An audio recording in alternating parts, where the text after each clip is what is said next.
District City Councilor. Today is Monday, November 26th. We are here regarding Docket 1621, order that pursuant to Chapter 40, Section 56, the residential factor in the City of Boston for FY 2019 shall be the minimum residential factor as determined by the Commissioner of Revenue pursuant to MGL Chapter 58, Section 1A. And be it further that pursuant to Chapter 59, Section 5C, as amended, a residential exemption in the amount of value equal to 35% or the average assessed value of all Class 1 residential parcels in the City of Boston be and hereby is approved for fiscal year 2019. I'd like to welcome my colleague from Hyde Park, Councilor Tim McCarthy. And with that, I'll hand it over to, let me finish my required reading. I want to remind you that this is a public hearing being broadcast and taped on RCN Channel 8, 82, Comcast 8, Verizon 1964, and streamed at boston.gov/city-council-TV. I'd ask folks in the chamber to silence their electronic devices. At the conclusion of the administration presentation and questions from the council, we will have public testimony. There's a signage sheet to my left by the door. I ask that you state your name, residence, and any affiliation, and please mark the box if you do wish to testify. And with that, now I will hand it over to you, Justin. Emma. Okay. Hi, Gail. Hi, I'm Gail Willett, Commissioner of Assessing. Thank you for inviting us here today. We're here for the hearing on classification and the residential exemption. Currently, the Assessing Department is working with the Mass Department of Revenue to complete the certification process. The city's values are currently being reviewed by the Department of Revenue. However, prior to certification, the City Council, together with the Mayor, must review two items: the classification factors as well as the residential exemption amount. Pursuant to state law, the Assessing Department has assigned each property to its respective state class: residential, commercial, industrial, and personal property. All of these properties have been assessed at their full and fair cash values. Cities and towns in the Commonwealth that have been certified by the Commissioner of Revenue as assessing property at full and fair cash value must annually determine the percentage of the tax levy to be borne by each class of property for the next fiscal year. The city's tax levy is allocated between residential and business properties using the classification formula provided in state law. The maximum amount of discount available to residential property is determined by the minimum residential factor calculated by the Department of Revenue. The decision whether to implement classification is a local option. Implementing classification in Boston is a critical element to keeping the residential tax burden competitive in Boston compared with other cities. Because of classification in Boston, last year, the average homeowner saved more than $2,000. We certainly hope that the City Council will accept the minimum residential factor for 2019. Turning to the residential exemption, I do want to bring attention to a home rule petition for Boston residents that brought in the eligibility for new homeowners that was implemented this year. But first, I do want to talk about the residential exemption in general. It's available to homeowners who own and occupy their home as their principal residence. Residential exemption is an assessed dollar amount of value that is exempt from taxation, and the adoption of the residential exemption shifts the tax burden within the residential class, but it does have no effect on the other classes of property. With the passage of the Municipal Modernization Act, a change in state law increased the limit on the amount of residential exemption a community can offer to 35% of the average assessed value of all Class 1 residential parcels. The City Council, with the City Council, with the approval of the Mayor, has chosen the maximum exemption allowed by law in each year since the exemption was made available in 1983. Extending the limit on the residential exemption to 35% of the average assessed value of all Class 1 residential parcels is consistent with the city's long-standing commitment to keeping taxes affordable for homeowners. Last year, in fiscal 18, the residential exemption saved qualified Boston homeowners $2,538.47 on their tax bill. Additionally, the City Council has extended the eligibility of the residential exemption this summer when the state legislature enacted a home rule petition for Boston. The changes to the current law were offered by City Councilor Mark Siomo. Chapter 114 of the Acts of 2018 allows taxpayers who newly acquire properties between January 1st and July 1st to potentially receive a residential exemption for the fiscal year beginning on July 1st. Prior to this change, the determination date for all residential exemptions was the January 1st preceding the start of a given year.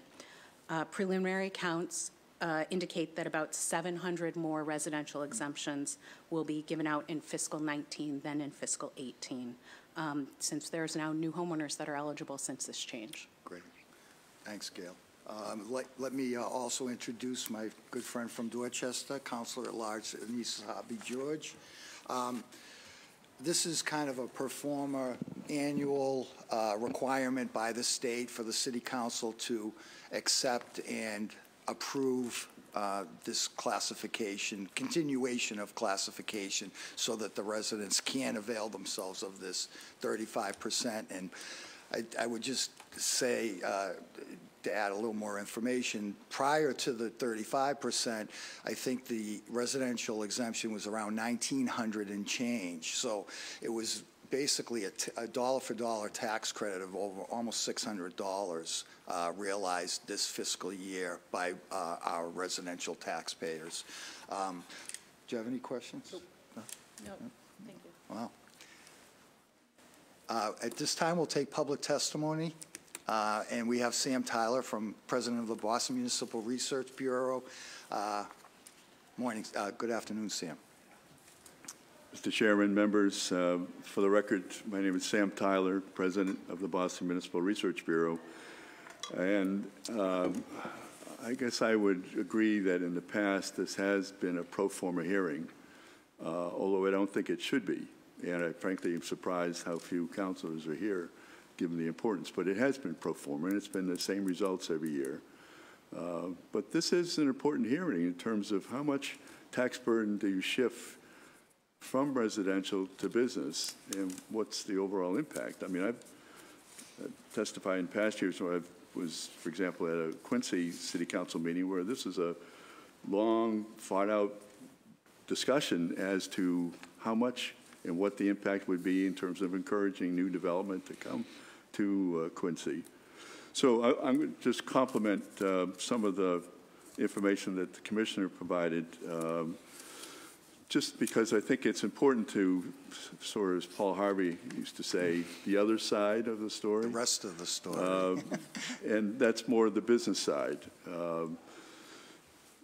This is all fiscal 18 information, but the fiscal value for residential property represented about 65% of the total value.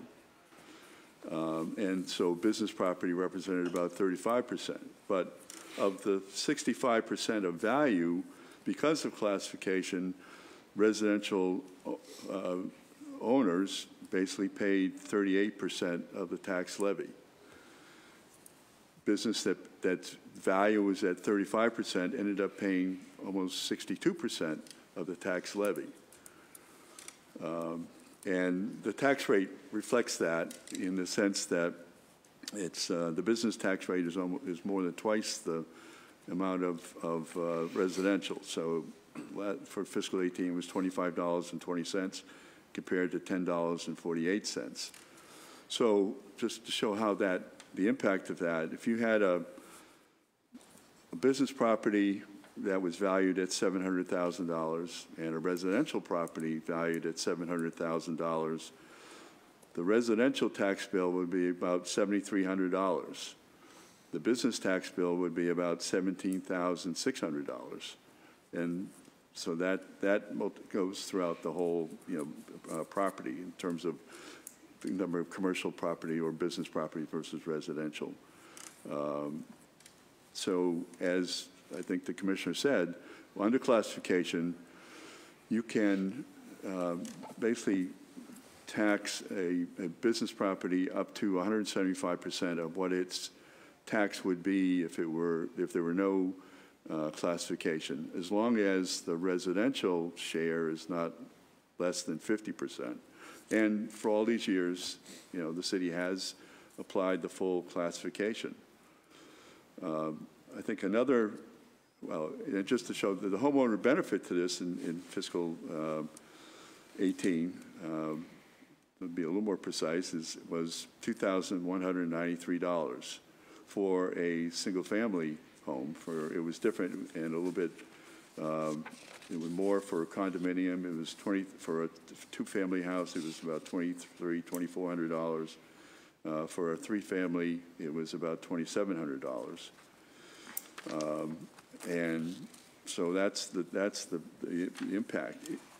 The overall tax shift, if there were no tax, it was just a single tax rate and same values for fiscal 18, $583 million of tax burden would shift from business to residential. That's the extent that business is picking up the tax burden as a result of classification. I think the other way of showing that, new growth, and this is another benefit of business property.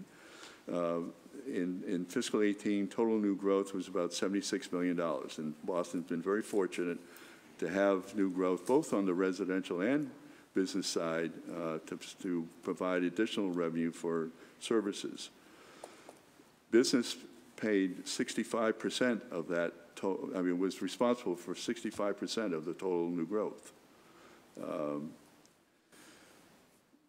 think if you were to compare Boston with other communities contiguous to Boston, of about 22 communities, Boston included, Boston has the second lowest single-family tax bill at $3,324.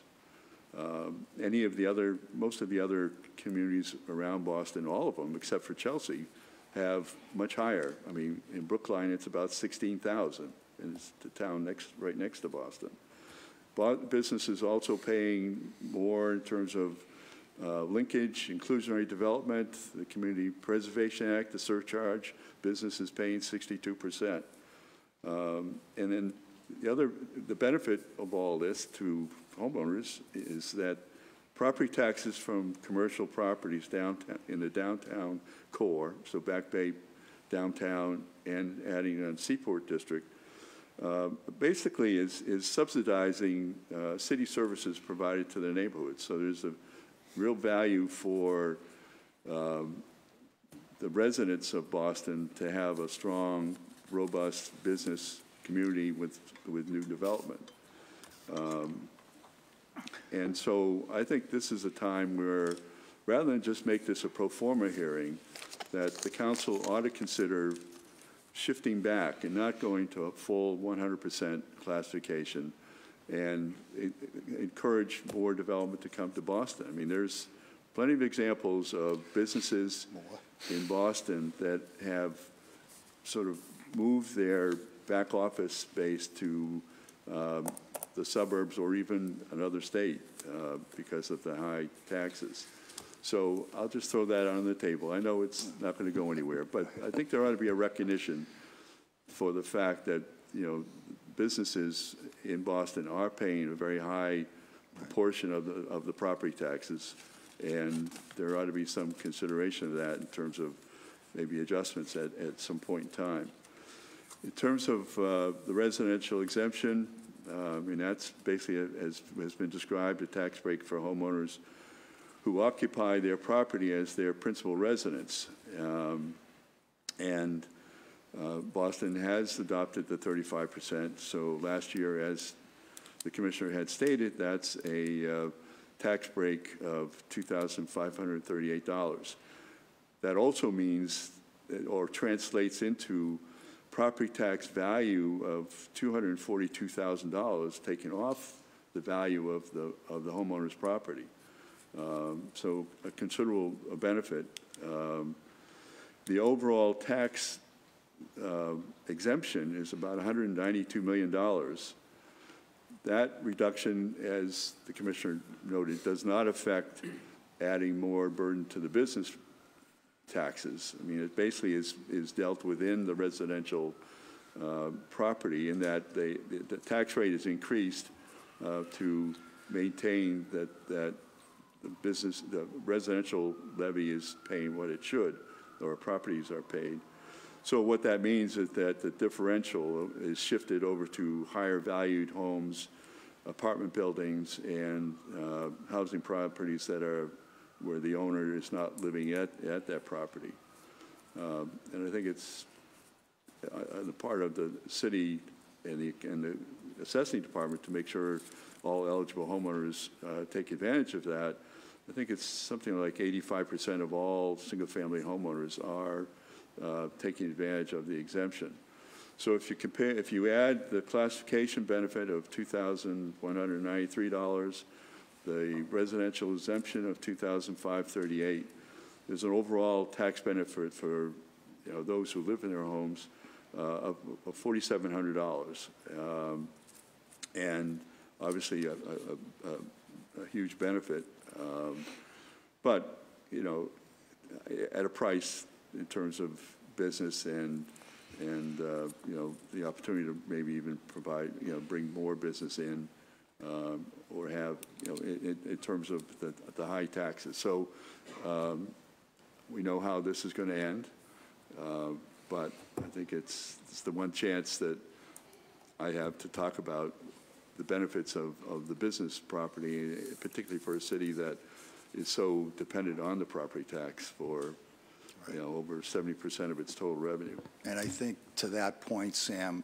we are totally reliant on property taxes, and to give our residents that kind of break is really necessary for us. And I would also say with the development, God help us if we attract more development, because it's really, a lot of the neighborhoods want moratoriums at this point. But I would also say a lot of the developers get substantial variances to build what they build and reap the benefits and the profits from that. So I think we're being fair. That's all I'm going to say. I think it's a fair way to look at this, and the wisdom back in 1978, I think, is still here today. So, but I thank you. I want to also recognize we've been joined by my friend from South Boston, Councilor Ed Flynn, and I want to recognize Councilor Anise Sava-George. Thank you, Chair.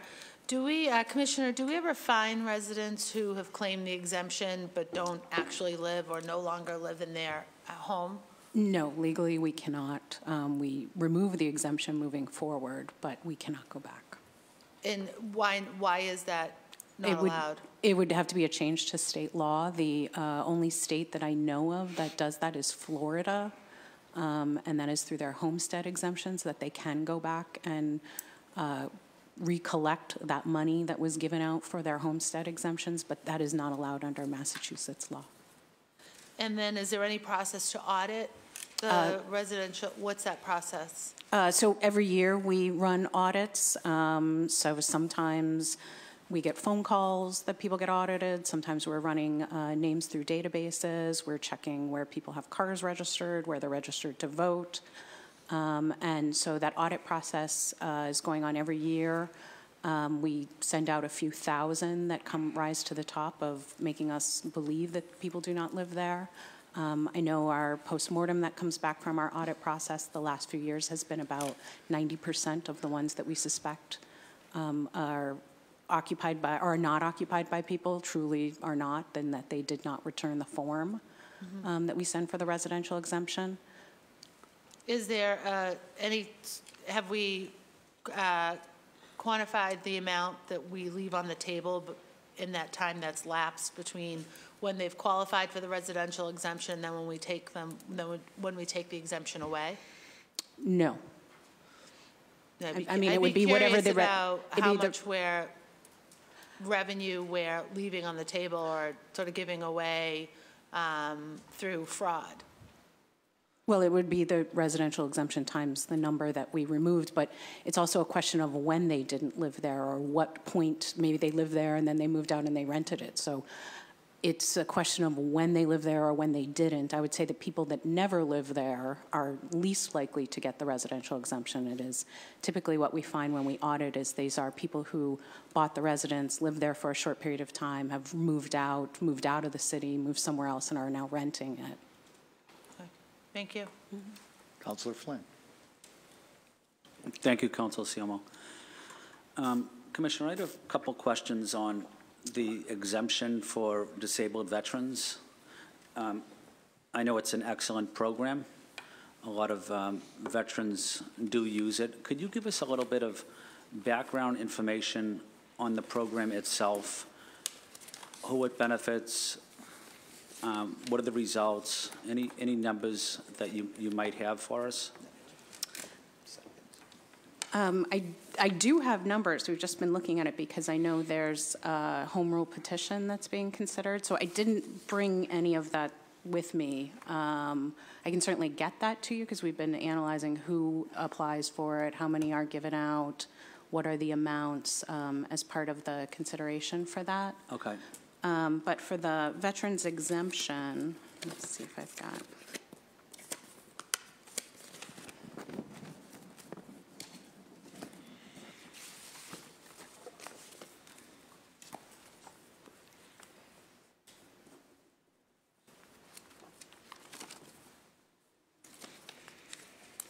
I'm sorry, I don't think I brought any of the personal exemption information with me.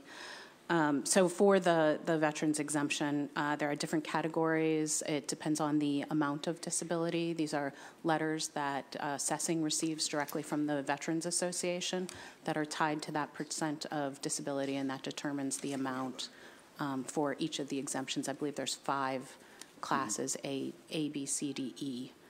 For the veterans exemption, and so it depends on the level of disability, what the amount would be back off the tax bill as part of the exemption.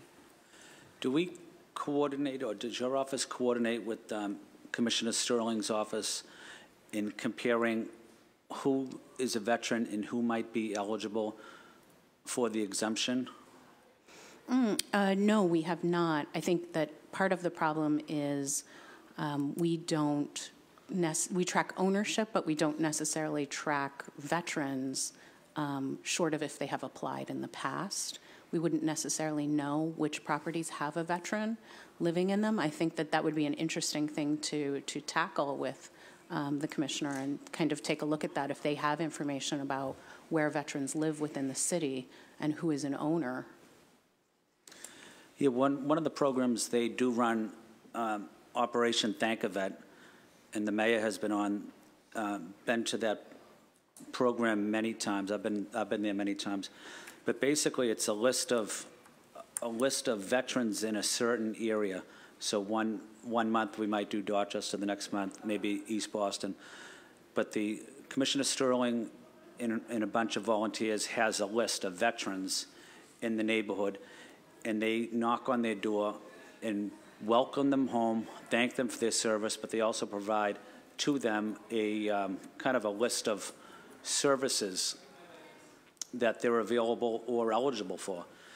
Could we communicate with Commissioner Sterling and ask that exemption information would be part of that package? Yeah, I think that's a great idea. I didn't realize that they were doing these kind of welcome home events. That's interesting and certainly opens up a lot of possibilities and overlapping our information with theirs. Yeah, I think it would be helpful to a lot of veterans, and they're living in big houses. A lot of them are struggling to pay their tax bill, but them knowing that there's an opportunity for them to get a break on their property tax because of their service to our country, I think it would be a great thing for us to take a look at. I can reach out to Commissioner Sterling today, and I'll let her know about our conversation, and I'll ask her if we can maybe have a meeting over the next month or so. Yeah, no, I'd be very open to that. I think that's a great idea. Thank you.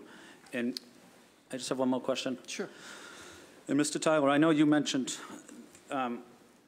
some businesses in Boston are concerned about the high property tax and that they could possibly leave Boston because of that. Is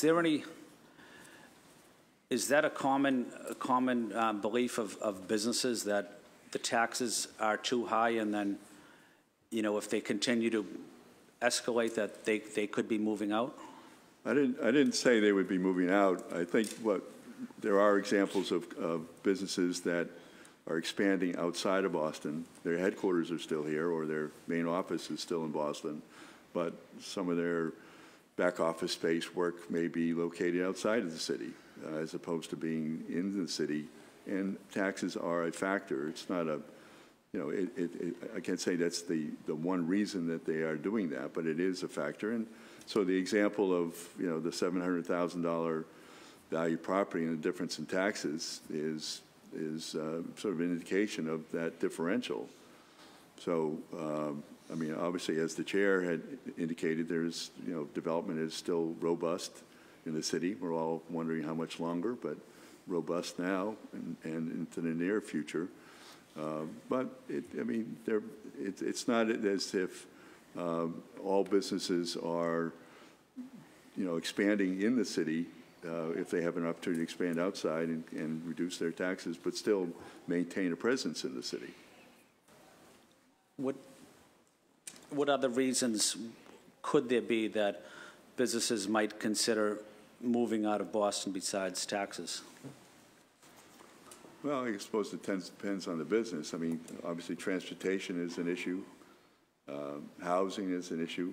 It's a regional problem, not just a Boston problem. But if it's easier to get all your employees to a central location outside of Boston, that would be a consideration.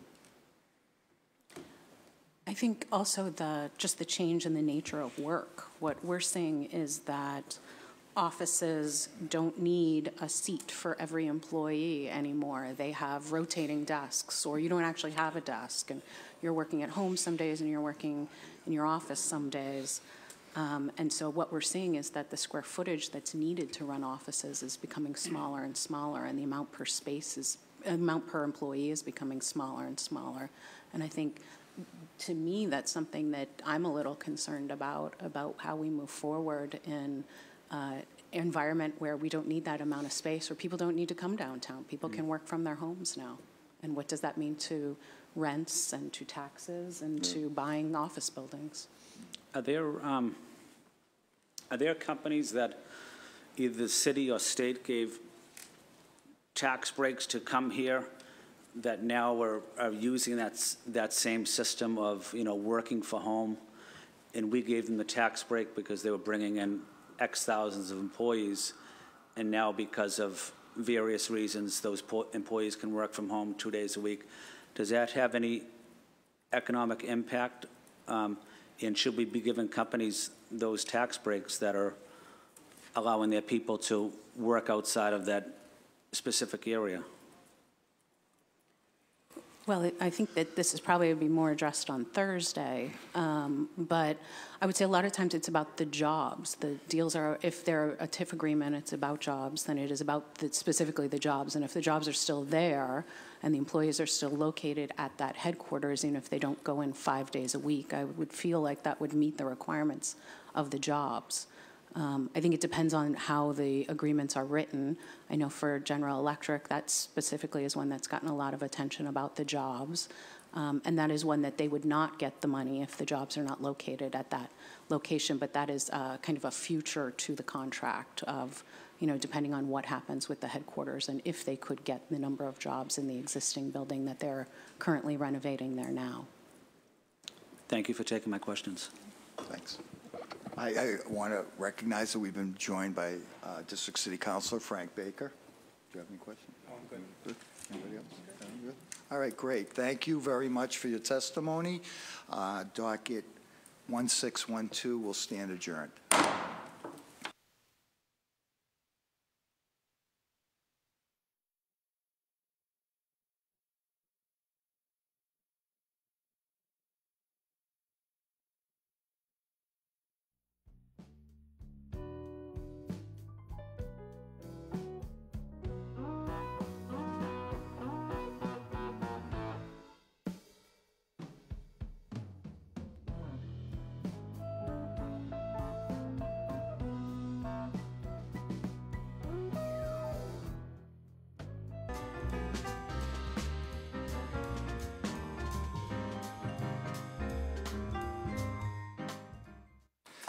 Good afternoon. My name is Mark Siomo, Chairman of Ways and Means, District 9 City Councilor. Today is Monday, November 26th, and we are here regarding docket 1612, which I inadvertently adjourned last hearing because I already moved ahead. The last hearing was 1624 that we adjourned. Docket 1612, message in order to for your approval, an order authorizing the City of Boston to appropriate the amount of $6,500,000 from the city's capital grant fund to address the impact. There's 1614. Oh, you guys are really messing me up. Oh, we'll have 1612. 1612 is last. Sorry. Oh, that's not how it's marked here, sorry. Okay. Take two. Sorry. Taking these gentlemen out of order, it is docket 1614, message in order for your approval, a declaration of trust entitled to the Make Boston Shine Trust Fund. This trust will further promote the public health, safety, and convenience and welfare to encouraging civic engagement, unity, and a sense of neighborhood, pride, and ownership by supporting residents and community groups in service projects to beautify. I'd like to remind folks this is a public hearing being broadcast on Comcast 8, RCN 82, Verizon 1964, and streamed at boston.gov/city-council-TV. Ask folks in the chamber to silence your electronic devices. At the conclusion of the presentation and question and answers, we will take public testimony. There is a sign-in sheet to my left by the door. I ask that you declare your name, any affiliation, address, and check the box if you wish to testify. Again, we are here with my colleagues to my immediate left, Councilor Tim McCarthy. To my right, Councilor Nisa Sabi George. To my far left, Councilor Ed Flynn and Councilor Frank Baker. I'd like to welcome Jerome Smith and Drew. Take it away. Great. Thanks very much, Chairman, and thank you also, councilors. I'm Drew Smith, head of Treasury for the City of Boston. In that capacity, I also serve as head of the city's trust division, which is a division within Treasury. The trust before you for requested acceptance today is the Make Boston Shine Trust Fund. I'd like to quickly provide a bit of information on general structure of the trust and then turn it over to Chief Smith to discuss purpose and expected use of the trust. So we're not breaking new ground here. This trust looks quite similar to a number that we already have. The trust will be comprised of 5 members, all appointed by the mayor, and each having 2-year terms. The collector treasurer will not serve as a trustee, rather will serve simply as the trust manager, managing investments such as it is, tax filings and distribution of funds in accordance with the terms of the trust, but also in accordance with the terms of any board votes. That's also something we have to look at, of course. The trust will not be invested to act as a type of endowment, which some of our trusts are, to where they're to be held in perpetuity. Rather, it will be invested in various array of money markets or bank deposits, so essentially a dollar in, a dollar out. And aside from that, there's not much to say about the trust. Most of the language is the same as any other. It will maintain its own tax ID number. It will be operated as 501c3. The trust manager, in addition to handling all the distributions, will also handle all the tax filings and compliance with any IRS regulation. And I'm happy to answer any question you might have about the structure. You're going to be the trust director? Yes. So I act in Chief Handy's stead. Gotcha.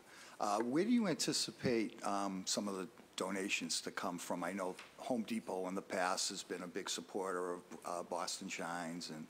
Well, it's a very good question. I'll probably turn it over to Chief Smith. He's a bit closer to the donation side. Thank you, Mr. Chairman, the members of the committee. Hope you guys had a wonderful Thanksgiving. We did. My name is Jerome Smith. I'm Mayor Walsh's Chief of Civic Engagement. And I'm excited today to talk to you about the creation of the Make Boston Shine Trust Fund and to present this to you. through the Love Your Block program. I think a lot of you are familiar with Love Your Block. It was Boston Shines, and now it's Love Your Block. In 2015, through Cities of Service, a component of the Bloomberg philanthropy, my office was given $30,000 to give out mini grants to the residents of the city. The Love Your Block program invites residents to design neighborhood improvement projects and apply up to $3,500 per grant and supplemental city services. Awards will help winning groups purchase necessary tools, engage residents, and transform their neighborhoods. They are allowed to think of their own projects, whether creating green space, pocket parks, community gardens, and vacant lot cleanups, or just street landscaping with trees, flowers along roadways, or park improvements like benches and things like that. It was just a way for residents to see different parts of their community to kind of take them back and make them more active spaces. And so between 2015 and 2018, we had done, I'd say, 14 projects throughout the city.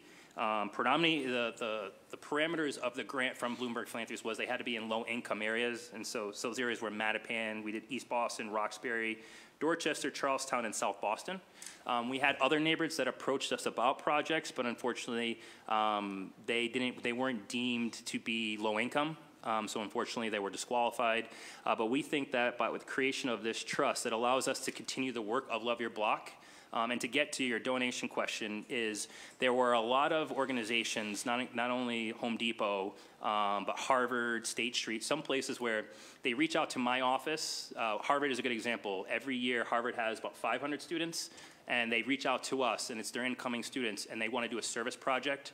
They call us. We set up the service project. We bring the tools. The city picks up the waste, whatever they make. We do it on our end. Through the Cities of Service conference, I went to a conference and met other people in my role in those cities and found that they charge institutions to do that work because the city is putting so much city effort into something that is for a private entity. So not big money, but it still would be a charge. So that charge will go into this fund. And also some departments like some companies like State Street couldn't cut a check directly to the city of Boston. So we hit that a couple times working with the Treasury about how we can get these donations to kind of help buy more tools for the residents. And ultimately, we came down on the fact of creation of this trust would allow us to fundraise money and then give out mini grants throughout the year to residents to kind of take over community spaces that they, little places that each of you, I'm sure you know in your district, you would wonder who owns that little pocket park or who owns that little thing? How can we clean that up? This allows residents to come together and say, we want to take that space back, apply for a grant through us. We then can give them that money. And the joy of what this trust will do is we're actually going to buy the tools. We're going to set up what we're going to call community tool sheds all throughout the city. Residents can then call our office and sign up to get access to tools. And so while we all focus, and I know a lot of you see you out there during Boston Shines or Love Your Block, residents will be able to do this year round. And they'll be able to reach out to our office and say, hey, we over here on West Selden want to do a cleanup on our street. Well, through our office, they can apply and sign up, and we will give them the tools. So now that cuts the cost from them to have purchasing tools, and now they can use their money more towards like the flower and the seeding and things like that they want to do. And so for us, we find that this is going to be a great way to kind of engage residents, but also, I think that there's such great pride in our neighborhoods during Love Your Block, but it's like 1 weekend or 3 weekends in like May. If we do this year round, it allows us to create more projects and get more residents out taking care and upkeep on some of our neighborhood issues. And so that's what we're hoping to set this trust up for. What kind of application you talked about citizens can apply? Yeah, or, any resident can apply. You don't have to be a 501c3. You don't have to be an organized neighborhood association. You could be the three of us just want to go and clean up something. You can go online. Everything is on the cityofboston.gov /loveyourblock. You'll see there's question and answer. You can see pictures of all the projects we've done in the past 3 years. We explain the grant process. We explain when we're giving money out. And then my director of outreach and special projects, Kyra Fox, does 2 workshops a year where residents can come in and learn how to grant write. And so she basically sits down and teaches these residents how to fill out the grant, how to apply for the grant. And so for us, we are excited because we're using this as a civic engagement tool, not only just to provide money to residents to do these little cleanups, but also to teach them on how to advocate and to teach them how to actually organize and get residents more involved. And then, take away some of the headache stuff like getting tools, delivery tools, things like that. We'll take care of all that. So that literally residents just have to worry about getting bodies to the location to take care of whatever they want want to do. And some of the expenses would be the tools, any kind of flowers, shrubs, Yep. anything like that. Exactly. Anything else besides? No, it's from the projects that we have, paint, we painted some benches, we did a mural. One of the schools hung up a mural. So it literally, we don't have requirements as far as what the project can be. The great thing about having this trust is the board will actually look at it and be able to kind of cipher through what projects are being promoted and seeing if residents have the ability to complete their goal. But even if say we gave a group $3,500 and the project is more than $3,500, we can find ways to kind of cut that cost for the residents and try to cover. And that's why I think it's important for not only to give us money to the residents in this grant, but for the city to look at what is actually going to cost to do this project, and is there a way the city can just absorb most of it so that the residents get most bang for the buck for the grant. Gotcha. Let me recognize Councilor Tim McCarthy. Thank you very much, Mr. Chair. To be honest with you, it's the Smith brothers here. I love the new setup because, as you know, this is kind of my past as well. I started with Broom to Bloom in '93, so good Lord. And, you know, the non-traditional workspaces that Public Works and Transportation has to maintain, it's very difficult to maintain, if they can maintain it at all, and that's the small blight. So we have a bunch of groups in District 5 who are very, very active, who are going to love this type of setup, where they can, you know, get together as a community group, as a civic group, put their grant together, and push it forward. Is there a paper, or is it all online? It's just online? No, they can do a paper application. Guy Fox, who's here, has the applications. If the councilors would like, we can make sure we'll send a stack of applications to each of your offices if you'd like. We have a little packet that we give to residents, but I'd be happy to give it to each of the councilors because we actually would like more councilor involvement. Some of you are really good at calling in and saying, hey, Jerome, I know you have this group applying. I'm not sure that every councilor knew that they can be able to get in and advocate for, but we want to make sure, like I told you, the neighborhoods that we're in, we're kind of confined by the way the Bloomberg Philanthropies put the requirements in. We're lifting that. So every neighborhood in the city of Boston should be able to apply for this, and we want to make sure that we spread the money out for everywhere. Right. Yeah, I love the new setup, and I think that, you know, I'll certainly, if we can take a stack, simply because we attend, you know, as you know, hundreds of meetings, and now coming through December, it'll probably slow down, I hope, a little bit around Christmas, and then it'll pick up in January. And then that's when this information is going to be key as spring rolls around. The other thing that I've worked on before, personally, before as a counselor, and I've mentioned it a couple times, is the coordination with Boston Parks Department regarding permit holders. And we have, you know, baseball leagues, soccer leagues, flag football leagues utilize our fields. We don't charge them anything. We never would. But we should kind of make sure that they get that information. That it'd be nice to have, you know, some of the, you know, say Parkway Soccer or Hyde Park Little League, whatever, have them have a day and make sure that the kids know that they have a little bit of possession of their own parks. And just kind of, you know, I know you can't make them do it, but you can certainly kind of push it on them and say, this would be really nice if the 400 kids that are playing baseball for free in our parks that we maintain, that you have a little bit of possession yourself and kind of go, you can plant tulip bulbs, you can plant bushes, you can do all that stuff. So just a thought. Yeah, and Councilor, I just wanted to say that it's actually a great thought. It's something that we're working on. We are looking, Kyra Fox's position is new in my cabinet, and her whole purpose is to kind of create those partnerships. And I think that as we go, I think we're looking to have conversations in the next budget cycle about how we structure this new part of my cabinet, and I think a lot of it's going to be how do we get these kind of pre-existing groups who kind of use our community space to do these service projects as well. Because while we have a couple of residents who come in here together to kind of get this money, I think there are people who do use a lot of open space that we can say, hey, you know, it would be beneficial if you guys as an organization both promote yourselves that you're doing this, but again, we will provide you with the tools and the picking up the waste. We just need the manpower and the bodies to kind of do the work. Yeah, but hopefully we'll see something in the beginning of the year. We'll be able to roll something out. Yeah, and having, like, you know, having the kids gain possession of their own places, it's, you know, this goes back to like the red shirt days. And, you know, when somebody breaks a glass on the court and you have to clean it up the next day, you tend to tell the person stop breaking glass or whatever. And, you know, it's kind of the thought behind it. So thanks, Mr. Chair. Thank you. Councilor Flynn. Thank you, Councilor CMO, and just want to say thank you to Jerome for this great program. I know people across the city think very highly of it, so we just want to congratulate you. Jerome, on Boston Shines, I had an opportunity the last year to attend almost every Boston Shines event. And, I think it's one of the best programs that the city runs. You see people, you see neighbors that don't know neighbors, and they're forced to talk to each other because they're sweeping or they're raking leaves. But it's great for the city to build this type of confidence in our neighborhoods. I also noticed the Public Works and the parks guys are there helping them. They're communicating with the residents. So I just wanted to congratulate your office on that type of outreach. But you're not only cleaning the neighborhood, you're bringing people together. And that's what this city's all about. So I just want to say thank you for your strong leadership on that.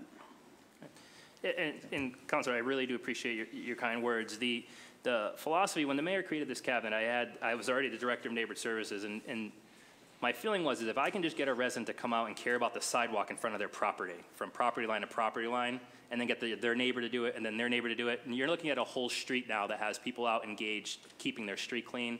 And so I just envision this as another way of doing that with Boston Shines. I was a neighborhood liaison under Menino for the South End when he created Boston Shines. I think he just reiterated something that was already existing. But I saw the excitement. People love the T-shirts. We give out over like 20,000 T-shirts through Boston Shines. But again, it gives this kind of sense of pride. You see everybody in the same T-shirt out, cleaning their parks, cleaning their streets, and But any way that we can make it easier for residents to just go out if they have an hour or two to go clean. If the city can do something to make that the most beneficial hour to 2 hours, we should be doing that. And so hopefully the council agrees, and we can move forward and keep working on this. That's all I have. Thank you. Thanks. Council Baker? Yeah. Good afternoon. Thank you, guys. Excuse me. So Drew, you said $1 in, $1 out. So the money that comes in, we're going to basically have it in an account that generates for $1 out?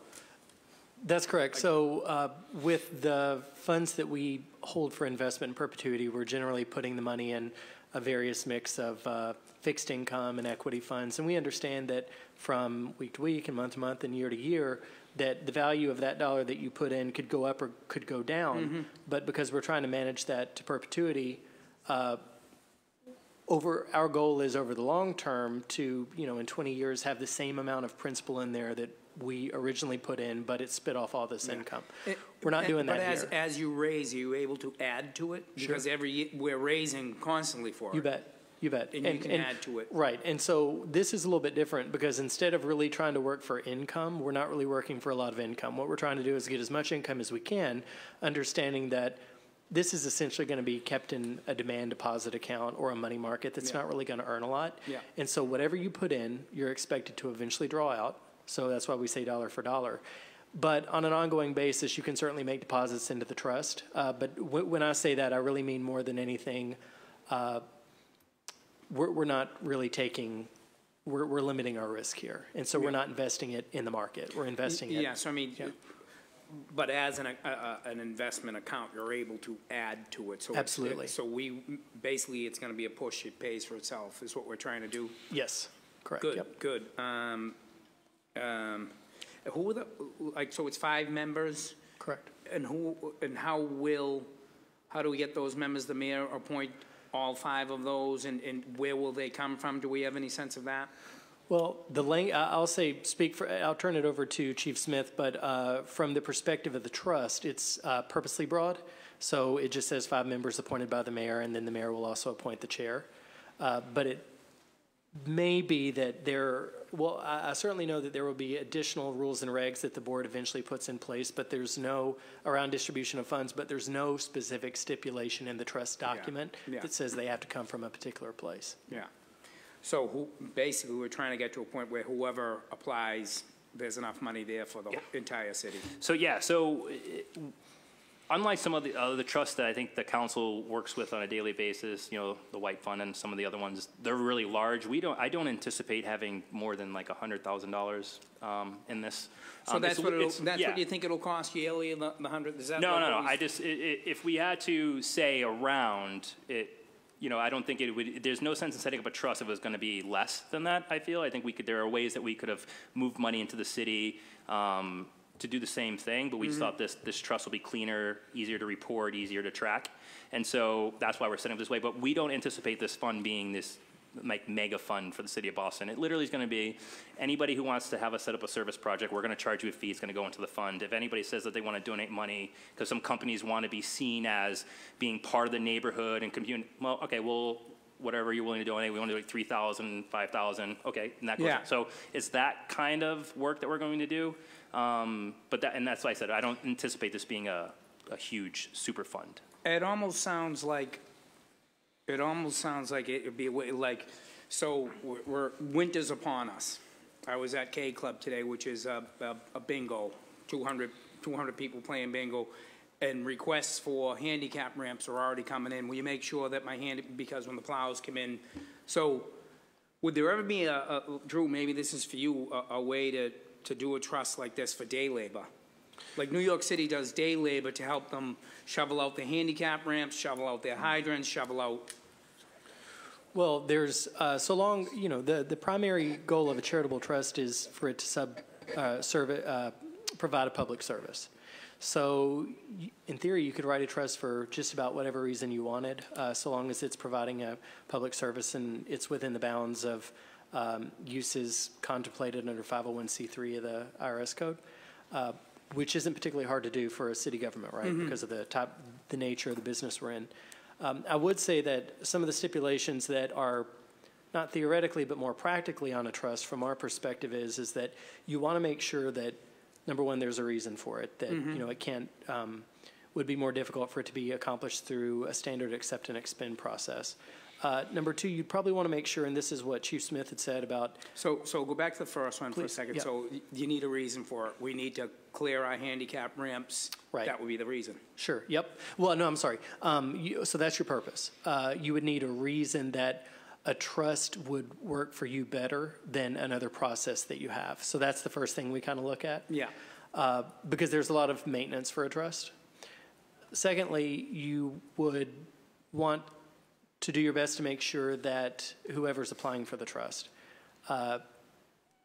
that you have enough money coming in. Oh, so we couldn't manage it. We wouldn't be. It's just applied grants with a trust. You're not able to manage it to be able to do day labor.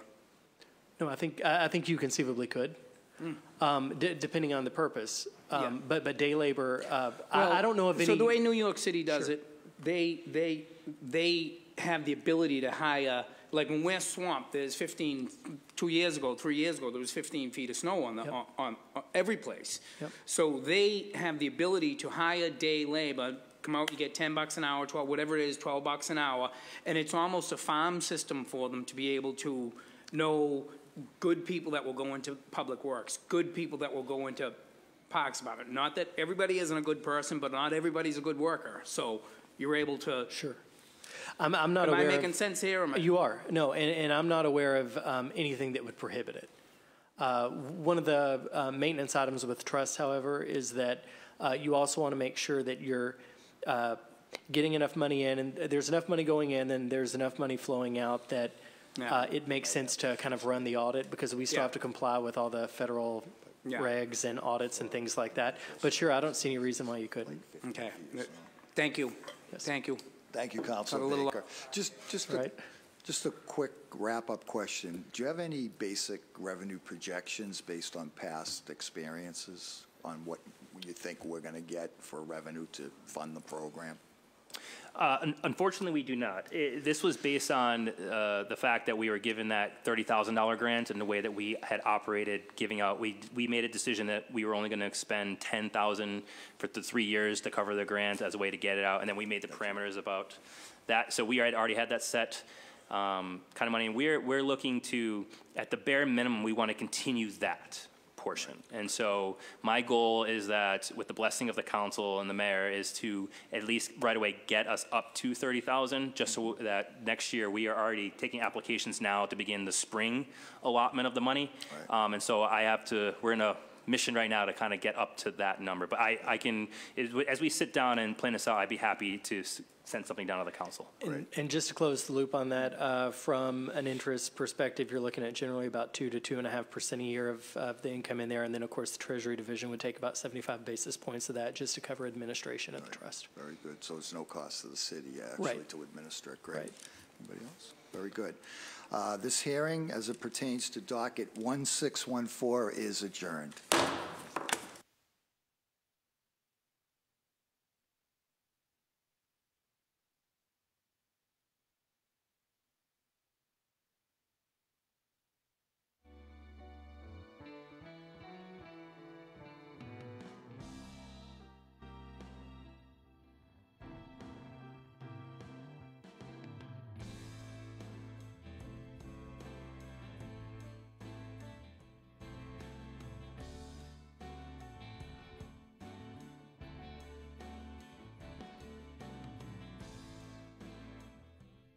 Olmo, the Chairman of Ways and Means, and Alston Brighton District City Councilor. Today is Monday, November 26th. We are here regarding docket 1612, message and order for your approval. An order authorizing the City of Boston to appropriate the amount of $6,500,000 from the city's capital grant fund to address the impact of transportation network services on municipal roads, bridges, and other transportation infrastructure or any other public purpose substantially related to the operation of transportation network services in the City of Boston. I am joined by my colleague to my left, Councilor Tim McCarthy, to my right, Councilor Nisa Sabi George, to my far left, Councilor Frank Baker. I'd like to remind folks this is a public hearing, broadcast and taped by Comcast Channel 8, RCN 82, Verizon 1964, and streamed at boston.gov/city-council-TV. I ask folks in the chamber to silence their electronic devices. At the conclusion of the presentation and questions from my colleagues, we will take public testimony. There's a sign-in sheet to my left by the door. I ask that you state your name, residence, and affiliation, and please check the box if you wish to testify. And with that, I will hand it over to Justin. Great. Thank you, Councilor. Good afternoon. My name is Justin Sterrett. I'm the city's budget director. I'm here to offer testimony on docket 1612, authorizing the City of Boston to appropriate $6.5 million from the city's capital grant fund to address the impact of TNCs on municipal roads, bridges, and other infrastructure. It's a very broad terminology, but it's mostly to address effects of TNCs on, like Uber and Lyft, on our roads, bridges, sidewalks, and other transportation aspects that my colleague Chris Osgood from Office of Streets will get into in a second. The $6.5 million appropriation today represents both the FY18 payment and an estimated FY19 payment from the state's 10-cent ride assessment for rides originating here in Boston. As I'm sure most of you are aware, Chapter 187 of the Acts of 2016, a state law, regulates the rideshare industry and assessed a 20-cent per ride fee, with 10 cents coming back to the originating municipality and 10 cents staying for the state. Funding for this assessment was collected and deposited into the city as a special revenue and needs to be appropriated in order to spend on critical transportation projects throughout the city. According to the law and state DOR guidance, this funding must be used to address impacts of TNCs on city assets and infrastructure. If passed by the council, the city will begin using the funds in FY19, and the funding will be incorporated into the larger public works and transportation department budgets in the upcoming FY20 and FY20 capital discussion that we'll be having in a few months. As I mentioned, I'm joined by Chief of Streets Chris Osgood, who can describe some of the projects that we expect to use the money for. One thing I will note is that there is a sunset on this funding, so we really targeted the resources towards either one-time uses to on the capital side to accelerate particularly Go Boston 2030 projects, but we want to make sure that we're mindful that we don't use this funding in perpetuity, because in 5 years it will go away. So I'll turn it over to Chris, who can walk you through any of the specific investments, and I'm happy to answer any questions on the mechanics of the appropriation or the revenue or anything. Thank you. Thanks so much, Justin. Thanks so much, Chairman Cioma, councilors. So I'm briefly just going to outline the sources and uses of the transportation funding that we are discussing today. So starting in 2017, as Justin noted, the Commonwealth now charges a 20-cent assessment to any transportation network company, again, Uber or Lyft, et cetera, for each ride that starts in the Commonwealth. Of that 20 cents, half the money goes to the municipality where that ride originated. So 10 cents to the sort of the host municipality where that ride started. In 2017, across the entire Commonwealth, there were roughly 64 million rides that started in Massachusetts. Of those 64 million, 34.9 million roughly started within the city of Boston. So at 10 cents per ride that starts in a host city, that means the city of Boston received $3.49 million from 2017 from the state assessment. Conservatively, we are looking ahead at rides in the city of Boston, originating in the city of Boston in 2018.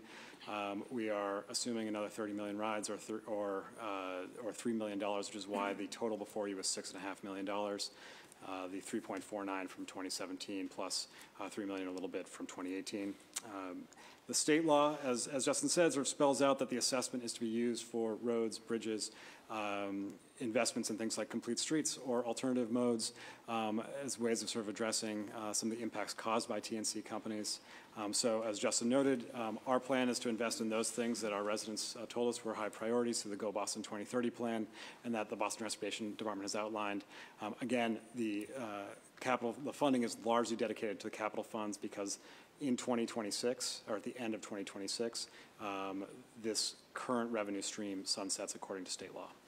So the big categories that we are looking at for the $6.5 million, it's roughly $5 million for capital. This includes $2 million of investment in sidewalk repair, particularly focused on some areas of the city that have some significantly deteriorating sidewalks.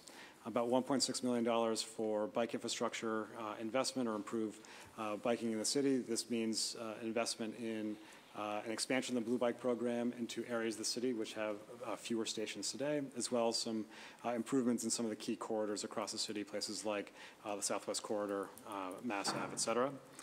We are also looking at spending $1 million on just improving roadway markings. This is crosswalks, this is lane markings, et cetera, in our streets to make sure that they remain in a state of good repair, as well as $500,000 to basically build temporary plazas in areas like our Main Street districts to create even better places for folks to come together and enjoy our sort of retail hubs in our neighborhoods across the city.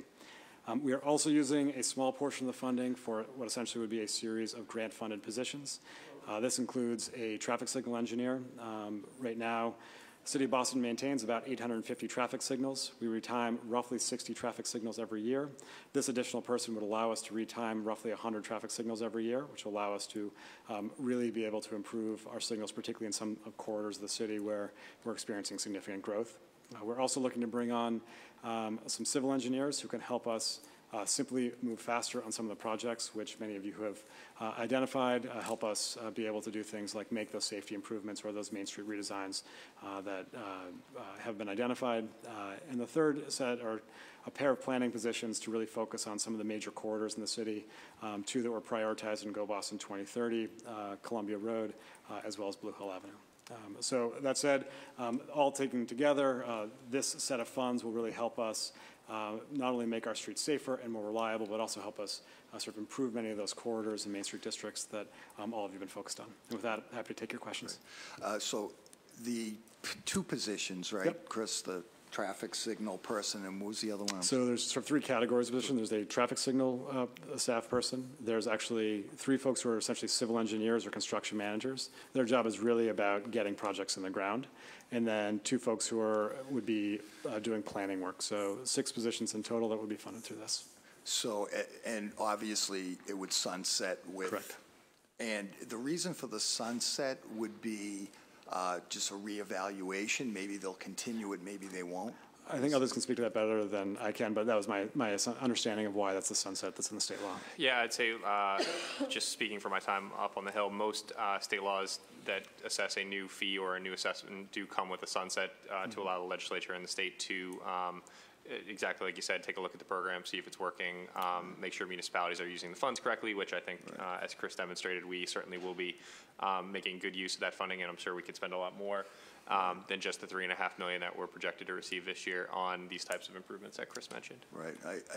We've had private conversations, public conversations about the increase in demand and requests for different studies, stop signs, crosswalks. And I know you just don't have the staff to process them in more of a timely way. So I'm really encouraged by these positions. I hope that will help those requests because they're coming fast and furious, as you know. I think I've told people, I've been here almost 11 years. In the past 3 or 4 years especially, the number of requests my office gets for slow streets or, just basic traffic calming stuff is increased exponentially. So I'm glad to hear that. Councilor McCarthy. Thank you, Mr. Chair. Thanks, guys. Yeah, on the sunset thing, I think we as a council and Mayor Walsh's administration should start ramping this up now because I think the state missed. They swung and missed in a big way, especially in Boston. I mean, by your own stats, Chief, you're looking at half the rides starting in Boston.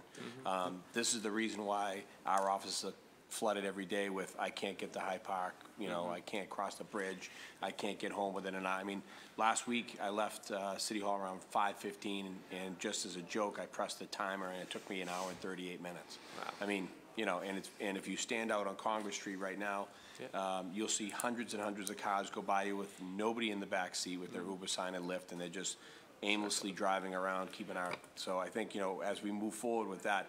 I mean, imagine if it was a buck a ride in Boston, or a buck a drop off in Boston.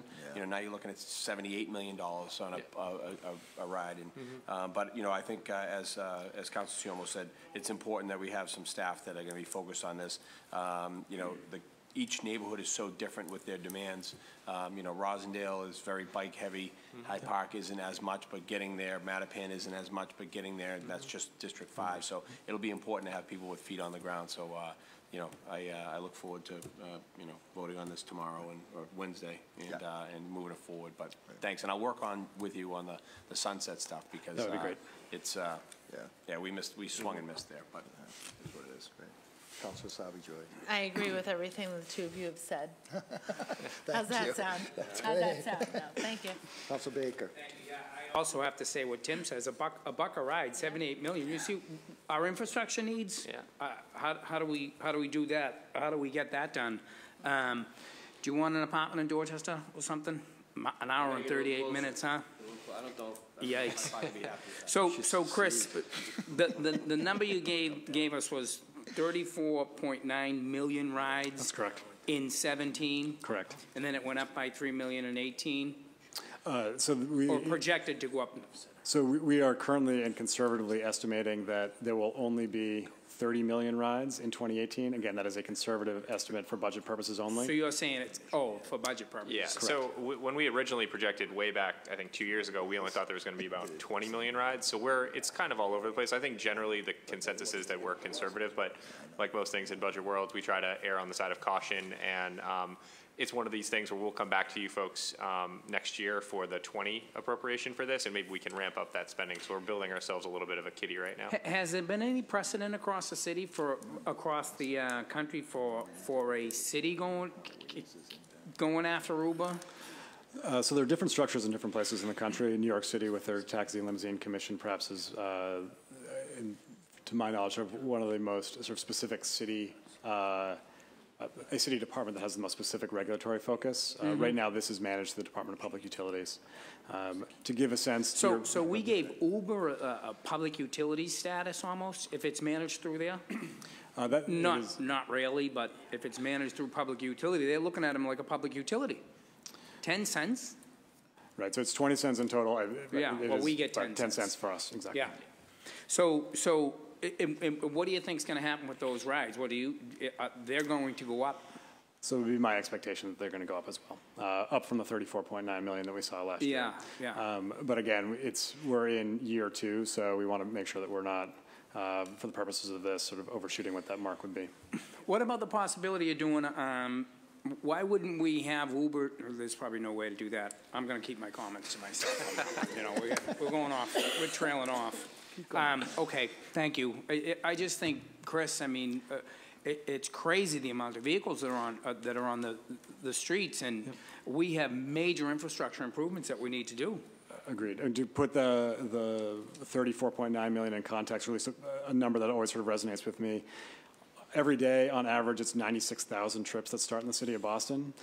The blue line, according to the last MBTA stat that I saw, it's around 63,000 daily boardings. The commuter rail is around 121,000. So this is a very significant sort of mode of travel. I think MAPC has said that this is about, for every 5 transit trips, there's 1 TNC, Uber, or Lyft trip, essentially, that's happening in the city of Boston. And again, MAPC's sort of estimate is that around 15% of those trips that are happening during rush hour are people that would have taken transit, walked, or biked. And so there's some specific sort of additional burden that's putting on our streets and congestion during a period when we're trying to most safely and most reliably move the most people. Not to mention that Uber now, at least people are making money doing it, but once they come out with the long-term goal is to put all those people out of work too. And Uber ends up with all the money. We should be looking at somehow before these driverless vehicles get here. How do we get them up front, Chris? That's what we need to do. You want driverless, you're going to pay in Boston. Please? Yeah. Thank you. Yeah. Just to piggyback off that, that's, I mean, the 10 cents, if it was $1, maybe we would, reduce the number of people using Uber, right, to make it more competitive with public transportation or other modes of transportation. So to Tim's point, we swung and missed there big time.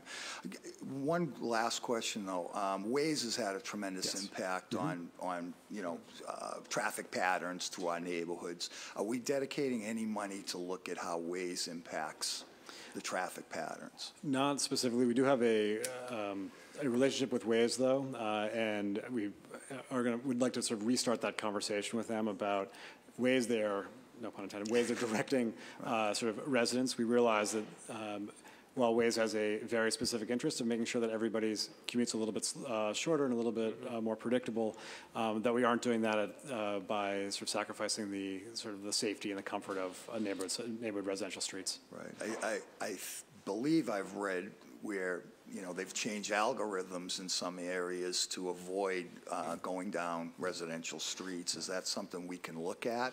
So it's a conversation we can engage with them. I don't know how open they're going to be to that. I do think that one of the pieces that obviously you see here and that we've had lots of conversations about is part of what we want to be able to do is to make alternatives to being in a vehicle simply a more sort of desirable and reliable mode, whether that is walking or biking or taking transit, hopping on a bus, hopping on the commuter rail, that all these things become ways that people would prefer to get around, knowing that active and shared modes certainly cost less, certainly result in fewer emissions, and tend to cause less congestion as well. All right, great. So very good. Thank you. Oh, I want to recognize we've been joined by Council Michael Flaherty. We're just wrapping up this one, but so with that, this hearing pertaining to 1612 is adjourned.